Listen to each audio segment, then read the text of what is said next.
Hi. So I don't really go to the cinema much, but when I do, one of the things that really captures my imagination when watching the film is their costumes and their outfits, because I'm just fascinated by how they've come up with them and everything like that. And a lot of detail and planning and time and research does go into them.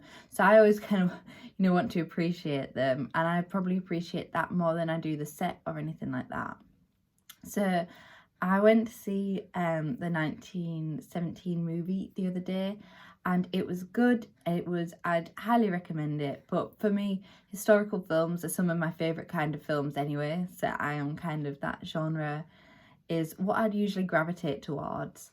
And that means that there's not too much you can really do with the costumes in terms of creative, because most superhero films you can create futuristic designs and things that haven't happened yet, whereas historical, it's very much based on doing that research into what was worn at that time period. But for this film as well, because it was set in World War One, it was a very much military uniform based, surprise surprise.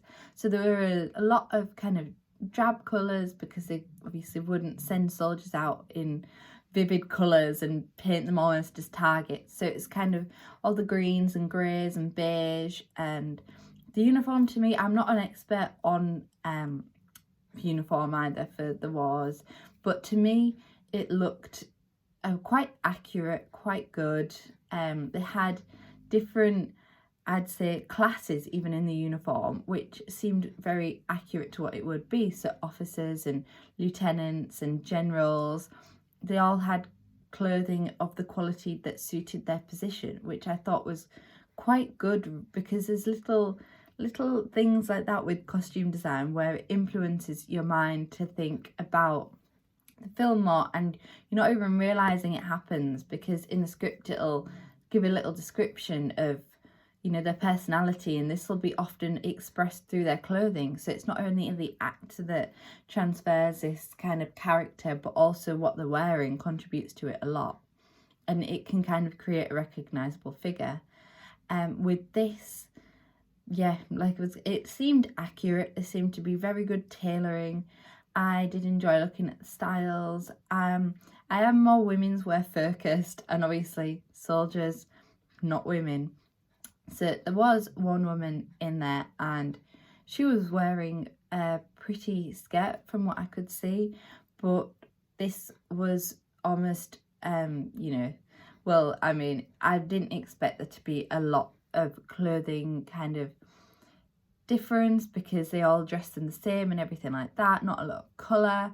But what there was, it was very smart, very sophisticated, and it showed kind of the attitude of the film, kind of how long the soldiers had been waiting, and it kind of did well worn, I'd say. I don't know how to describe it. The main character, the uniform was there, and it was kind of constant throughout the film, and it is a big thing. It's recognizable because you've got the different kind of hats, which means what kind of side of the army, or enemy, and allies or enemy or anything like that.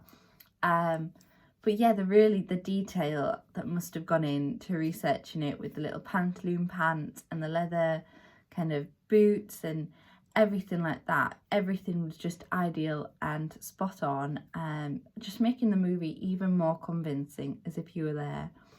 So I would definitely recommend seeing it. I jumped several times, but the story also wasn't what I expected, and I did only briefly watch a trailer. Sometimes I don't like watching trailers because I think it hints at what's in the film too much, but I'd definitely recommend it, and I was impressed by the clothing. And so that's it for me now until I go and see my next film.